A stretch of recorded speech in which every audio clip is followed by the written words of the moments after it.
Every year around this time during E3, everyone always asks the same question. Who will win E3? Who will take it home? Who will just steal the stage? Will it be Microsoft, Nintendo, or Sony? It's me, the Elite Eight. We live action. You already know what it is. Now, this is the thing. What defines, winning the E3? Is it about which company presents the most games? Or is it about which company presents the most exclusives? Let me know what you think down below. So in this video, I'm going to discuss, yes, the Microsoft press conference. Now we see it starts out with Call of Duty Advanced Warfare. When I put this on Facebook, it's the best looking Call of Duty. Like, this is the best Call of Duty that's ever looked. Alright, you can clearly tell this is a brand new graphic engine. It's not the same old recycled graphic engine that Call of Duty is known for. But other than that, I mean, it was cool. Am I gonna get it? Nah, most likely I'm not. I mean, especially with all these other games coming out, my attention and focus is gonna be on those other games. Let's see. On to the first exclusive. We have Forza 5. Now, see, I was never a Forza fan. I mean, when it comes to racing games, Mario Kart, some of the Need for Speeds, and Burnout, that's where it's at for me. I mean, Forza, yes, it looks nice, it looks pretty, but it didn't do it for me. On to the next one, Evolve. Now, this trailer was cool, but I was expecting them to show more. It seemed like we've seen more before this E3 than we did, during this E3. I mean, it lets you know you get to play as the monster. I mean, we all knew that, or the alien, whatever you want to call it. We all knew that. On to Assassin's Creed Unity. Okay. When this was first announced, yes, I was annoyed. Why? Because the last Assassin's Creed, Black Flag, not only was it a prequel, it was just took place in a pirate era. I'm not big on pirates. We all know that. So no, I did not pick up that Black Flag. I played it. It's cool, but it's just not for me. All right, and this one, when it was first announced, I'm like, oh man, it takes place in France. I'm like, oh man, you're dealing with the French. I'm like, why can't we get one in China or Japan? That's all I ask. Ubisoft, that's all I'm motivating to ask. Like, damn. But what they showed, though, was impressive. The massive amount of people that was on screen, that was in-game. It was cool how they used all the right mechanics and tools and teamwork to utilize the gameplay with those four assassins, man. That was really sweet. I will admit that. Will I buy it? No. Will I play it if someone got it for me? Yes. Let's see.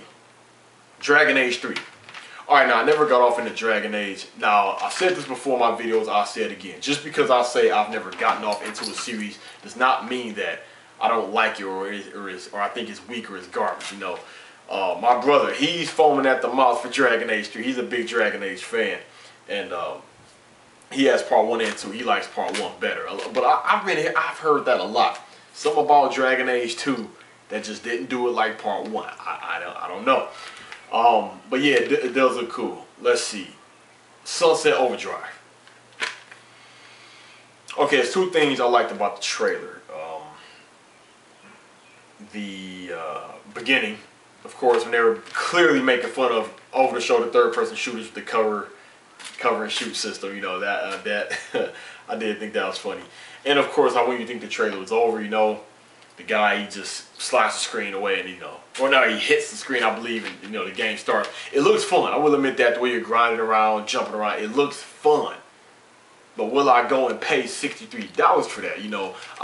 I'm not sold as of yet. Reason why I say yet, because they can show more to it. I mean, yes, they show like a little bit of other characters, but I need to see more mechanics opposed to jumping and grinding.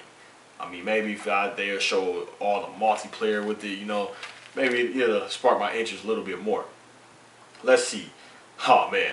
The Super Ultra EX Alpha Turbo DLC edition of Dead Rising. That right there is crazy. I mean, it brings back the nostalgia of all the classic Capcom characters. You can cosplay them as Akuma, Felicia, BB Hood, I believe her name Regina from Dino Crisis. I've seen the Power Stone billboard. They're all fighting a giant M. Bison. It just looks crazy, man. 4 players, It looks like it's funny, crazy fun, but whatever. I'm not getting it either way. Let's see. Up next, Dance Central. Up next, we have Fable Legends. Now, Fable Legends, that's another one I never got off into, but as the series went on, it started to receive the mixed feelings from fans. Some say Fable 3 was bad, some say it was good, some say the series is starting to just take a dive. For all my Fable fans watching this, tell me what you all think. If Fable isn't what it used to be, or is it still, up there for you? But I don't know, man. It never. Fable 1, it's really sparked my curiosity, and then after that, it just, nah. Let's see. Project Spark. Nah, that one didn't do nothing for me. Let's see. Ori and the Blind Forest. That looks pretty interesting. It's worth me playing. I mean, it's not nothing just jaw-dropping, but I'll sit back and get at a shot, Of course, the Halo Master Chief Collection. Now, that right there. I was actually debating if I should get that or not, but after seeing that demonstration, everything they confirmed with Halo 2, and how they kept everything intact, and, access to multiplayer, man, I just might get it. I was pleased with that. Then they go on to talk about the Halo Nightfall TV show. I mean, my brother, he's more of the Halo fan than me, so he was probably foaming at the mouth about that. Then the Halo 5 beta in December. I believe that comes with the Halo Master Chief Collection, So I'm pretty sure people are excited about that. Me, I'm like, I expect that. Let's see. Then they showed Inside. It reminds me of Limbo. You all remember Limbo on Xbox 360. I believe it was on PSN as well. Looks like a DLC game or indie game, whatever. Yeah. Then they showed Tomb Raider. Rise of the Tomb Raider. I was never, ever, this may shock you, I was never a Tomb Raider fan. Never. Now, when Part 1 came out, yes, on PlayStation 1, I thought it was, I remember back when PlayStation Magazine would give out demos, they had a demo to Part 2, I was playing that, like, man, this is cool. And then it seemed like they started to come out with more and more and more and more. And it's like just oversaturated with the Tomb Raiders. Then they gave it a big break. Then they brought it back to this one. Now, the new one, the first one to this, Rise of Tomb Raider, yes, it looked good. Did I play it? No. But I'm respecting the fact that it looks good and it's sold a lot. It's not a bad game, but Tomb Raider just never did it for me. So even though I wasn't excited to see this Rise of Tomb Raider, I'm just thinking, it's cool. It's just all CGI trailer anyway. Witcher 3, man. Okay, I'm gonna tell you all something. In my expectations video of E3, a lot of people put in the comment sections like, man, Witcher 3 should have been on the list. Now, I've always seen Witcher and heard of Witcher. I somewhat kept it on my radar. I never played the first one, never played any of them. But I've heard nothing but good things about The Witcher. And when I seen that trailer, the recent trailer of The Witcher 3, oh man. I mean the recent one, they showed the girl running in the king, say, she has returned and all that stuff. That one, that song is cool. I like the fact, they're witchers, they hunt down the filth in the land, and I guess the enemies, they like to go on a witch hunt, that big old knight. Now it's hunting down the white wolf.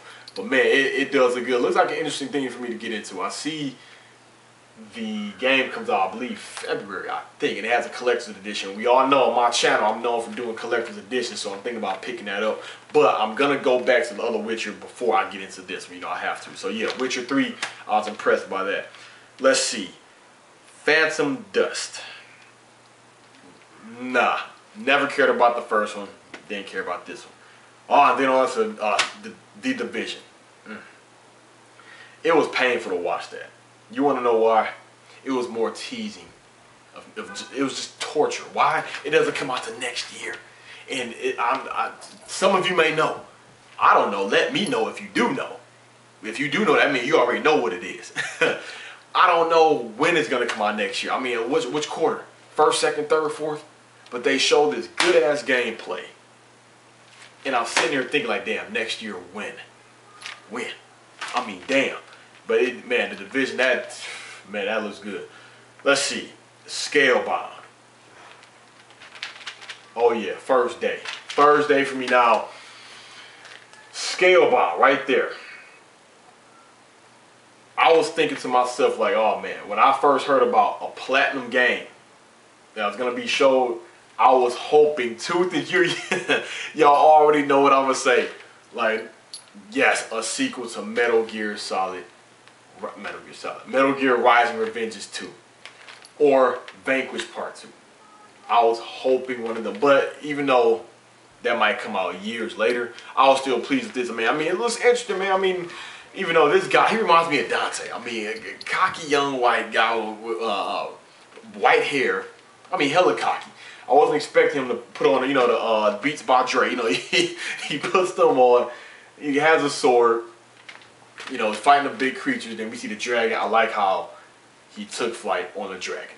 And then he just encased in this demonic looking armor. That I like. And you've seen the other people on the other dragons fighting the big old Hydra headed monster. That I did like. This game is going to be on my radar. I wish it was gameplay, even though it was all CGI. It gives you like a good understanding of what you can expect in the game. Just like the Mortal Kombat trailers. Let's see. Oh, and Crackdown 3. Crackdown 3, I wasn't surprised when they showed it because I already read that they were working on a Crackdown 3, so I wasn't surprised. But this is my little thing about it. Maybe I missed something. Correct me if I'm wrong. Is this the same city? The same motivating city? How do these criminals keep on taking over?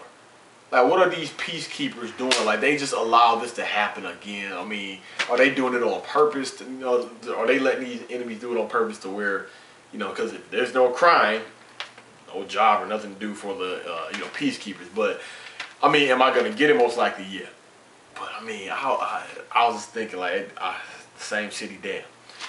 And I think that's all they showed for the Microsoft press conference. I think. Add in below anything I missed, but I think this has what, 9 exclusives. Microsoft showed 9 exclusives, and let's see, 1, 2, 3, 4, no, 10 exclusives. 1, 2, 3, 4, 5, and 5 multiplats. That's to my knowledge. Correct me if I'm wrong. But overall, I mean, how do I think their press conference went? I mean, hell, they showed the games. All right, that's what I predicted that they were going to do. That should happen with Sony's. That should happen with Nintendo's. Because like I said, last year, it was all about the systems. This time, all about the games. And out of all the games they showed, the ones I'm excited for, you know, the ones that I'm going to buy and excited for, it's not Call of Duty, it's not Forza. Evolve, yes. Assassin's Creed, no. Dragon Age, no. Sunset Overdrive, no. Dead Rising, no. Dance Central, no. Fable Legends, no. And I know so far y'all think like, damn. So this press conference is probably disappointing for Ace. Fable Legends, no. Project Spark, no. Ori and the Blind Forest, like buying that, no. I played a lot, but buying it, no. Halo Master Chief Collection, yes. Phantom Dust, no. Tomb Raider, no. Witcher 3, yes. The Division, yes. Scalebound, yes, and Crackdown 3, yes. So, overall, I was still pissed that I did not see, let's see, I didn't see any Doom, I didn't see any Rainbow Six, or any Deep Down. What the hell is up with that? Or, damn, did I miss Gears of War? Anyway, overall, it was a solid okay. I wasn't jaw dropping about it. I wasn't like amazed at the press conference. It did what it did. I mean, now that they announced the games and some release dates, now we just gotta play the waiting game. Wait for them to come out. But it's me, the Elite Ace. Thanks for watching this video. Give me your thoughts, comments, and concerns. Let me know if you like Microsoft press conference. Let me know what games you were excited for. Let me know what games that didn't do it for you. Signing out. Catch you all with Sony's E3 press conference.